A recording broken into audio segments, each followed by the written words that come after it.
বিসমিল্লাহির রহমানির রহিম। আজকের এই মহতী অনুষ্ঠানের অতি আদরের স্নেহের সভাপতি, উপস্থিত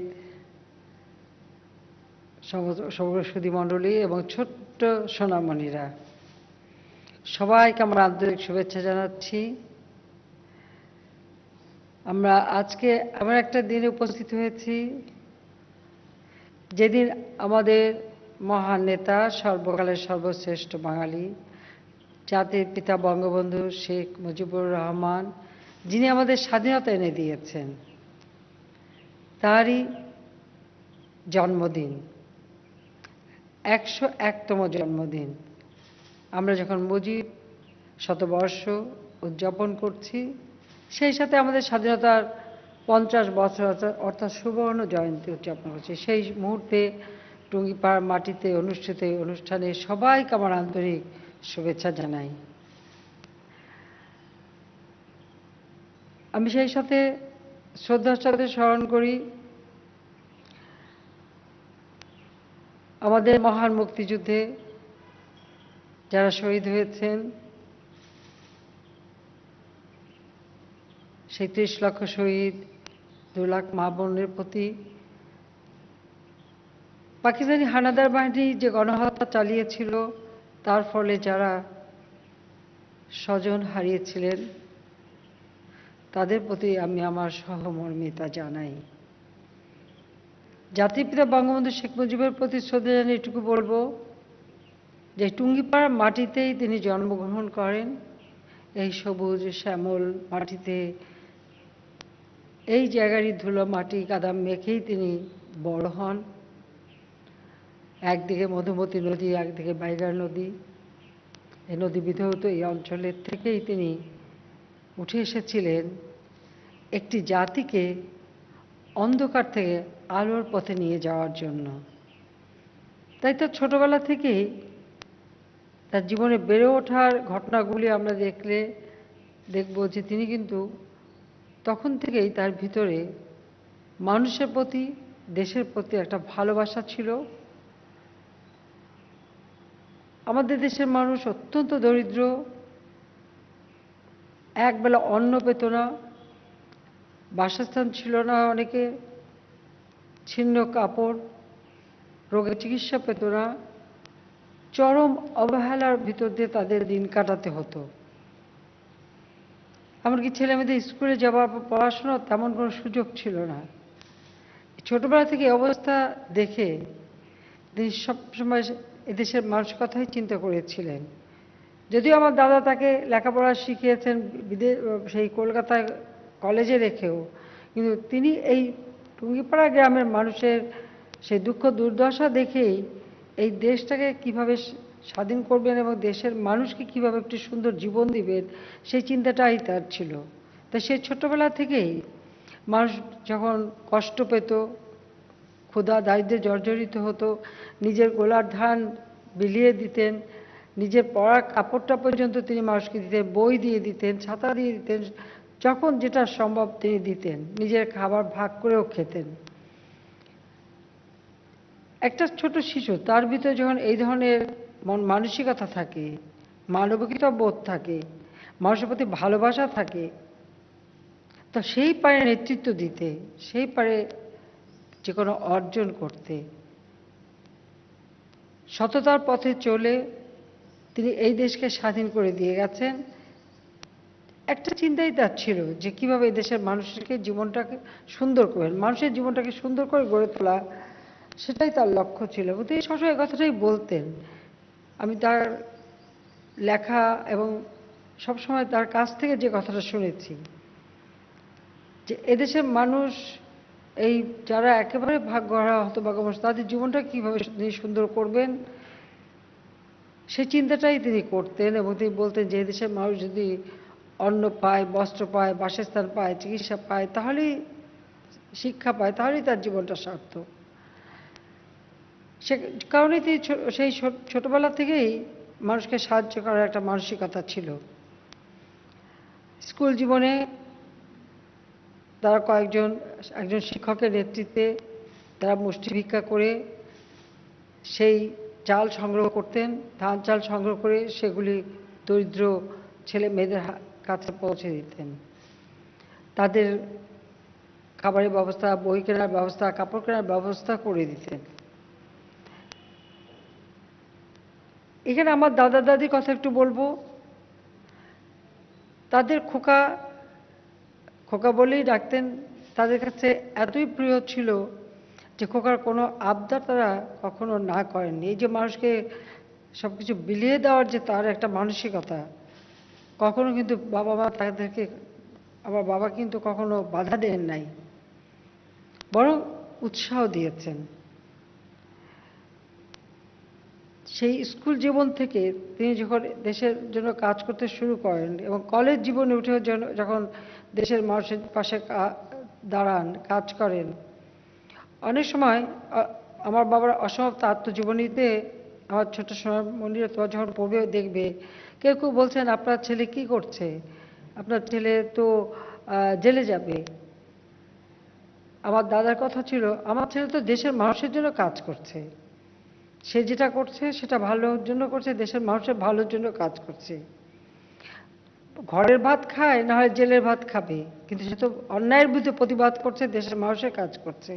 অর্থাৎ এইভাবে কিন্তু তিনি বেড়ে উঠেছেন, অন্যায়ের প্রতিবাদ করে ন্যায় ও সত্য প্রতিষ্ঠার জন্য এবং সততার সাথে নিজের জীবনকে গড়ে তোলা, এটাই তার লক্ষ্য ছিল। এবং দেশ স্বাধীন করার পরেও তিনি সাথে সাথে এই শিশুদের, বিশেষ করে শিশুদের তিনি অত্যন্ত ভালোবাসতেন, তাদের সাথে খেলাধুলা করতে পছন্দ করতেন এবং শিশু অধিকার আইন তিনি ৭৪ সালে করে দেন।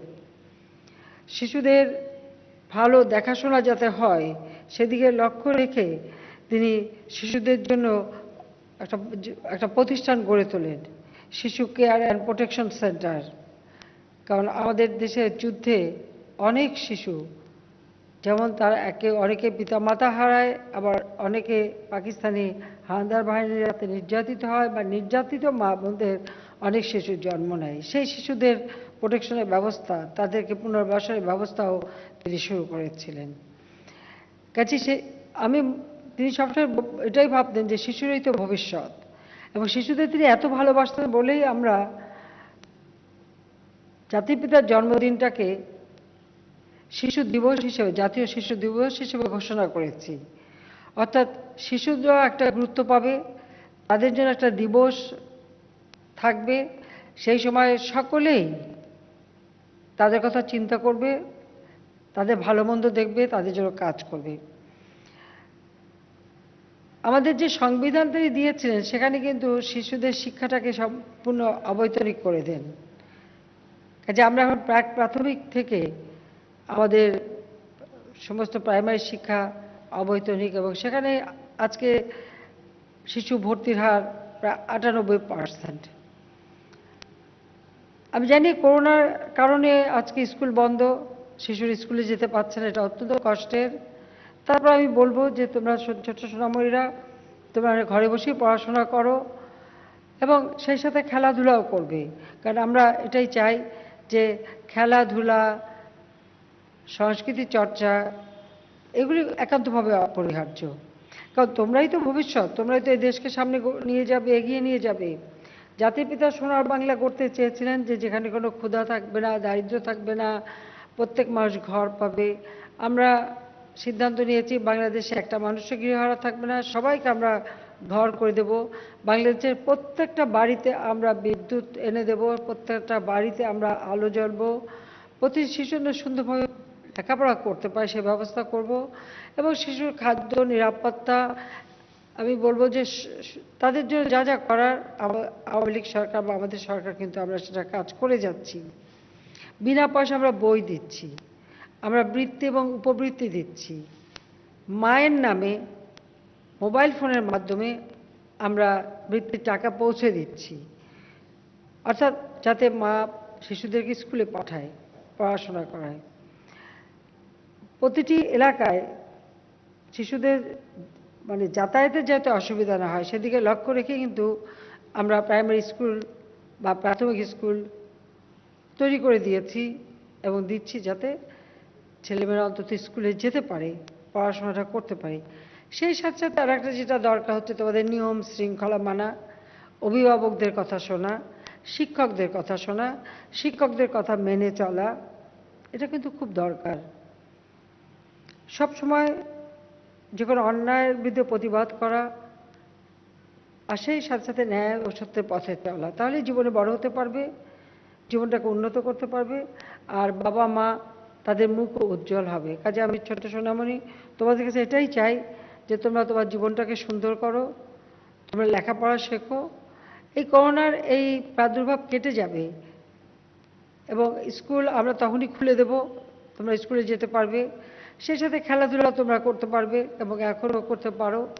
আমি প্রত্যেকটা উপজেলায় একটা করে মিনি স্টেডিয়াম করে দিচ্ছি, কাজ শুরু হয়ে গেছে, যাতে সব সময় স্কুল কলেজের ছেলেমেয়েরা সেখানে যে কোনো খেলাধুলা কম্পিটিশন করতে পারে, সেই ব্যবস্থা আমরা করে দিচ্ছি। শুধু সারাদিন পড়ো পড়ো পড়ো বললে তো ভালো লাগে না, কারো ভালো লাগে? সারাক্ষণ যদি শোনো পড়ো পড়ো, পড়ার সাথে খেলাধুলা করতে হবে, গান শুনতে হবে, বা নিজেরা গান গাইবে বা লিখবে, যে কোনো ধরনের তোমাদের খুশি মতো তোমরা কাজ করতে পারবে, সেটাই আমরা চাই। কাজে আমি এটাই চাচ্ছি যে আজকের শিশুরা সুন্দরভাবে গড়ে উঠবে, জীবনটাকে সুন্দর করবে। কাজে আমরা যেটা আজকে এবারে যে প্রতিপাদ্য বিষয়টা, যে বঙ্গবন্ধুর জন্মদিন, শিশুর জীবন কর রঙিন, তা আমরা ছোট শিশুদের জীবন আরও রঙিন, আরও সুন্দর, সার্থক, সফল করে গড়ে তুলতে চাই, সেটাই আমাদের লক্ষ্য। আমরা সরকারে আসার পর থেকে অনেকগুলি পদক্ষেপ নিয়েছি। জাতির পিতা যেমন শিশু অধিকার আইন করেছেন, আমরা প্রতিবন্ধী কল্যাণ ফাউন্ডেশন করেছি, যেমন প্রতিবন্ধীরাও লেখাপড়ার সুযোগ পায়, খেলাধুলার সুযোগ পায়। যারা দৃষ্টি প্রতিবন্ধী তাদের জন্য আমরা ব্রেল বই দেওয়া শুরু করে দিয়েছি, যেন তারাও লেখাপড়া শিখতে পারে। আমরা জাতীয় শিশু শ্রম নীতি প্রণয়ন করেছি, যেন শিশুরা এমন কোনো কাজ না করে যা তাদের জীবনে কোনো ক্ষতি হতে পারে, সেই ধরনের কাজের জন্য তারা সম্পৃক্ত না হয়। পারিবারিক সহিংসতা থেকে সুরক্ষা দেওয়ার জন্য আমরা আইন 2010 করেছি, জাতীয় শিশু নীতি আমরা প্রণয়ন করেছি।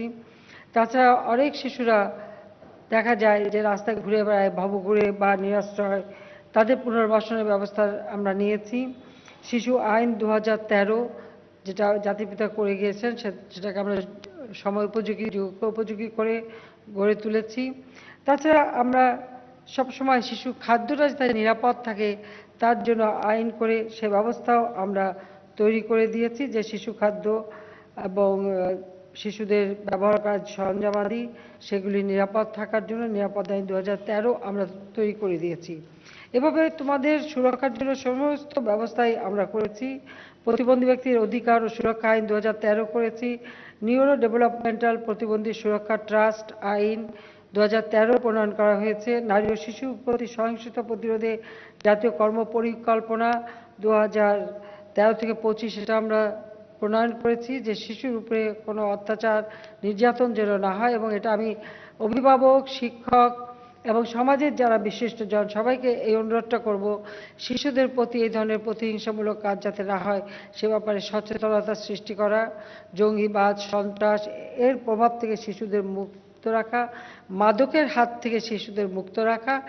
এদিকে বিশেষ করে আপনারা যারা বয়স্ক আছেন, মুরব্বীরা আছেন, অভিভাবকরা আছেন, শিক্ষকরা আছেন, বা মসজিদের ইমাম থেকে শুরু করে বিভিন্ন ধর্মীয় প্রতিষ্ঠানে যারা আছেন, তাদের সবাইকেই এবং জনগণের প্রতিনিধিরা সকলকে এই ব্যাপারে সচেতন থাকতে হবে।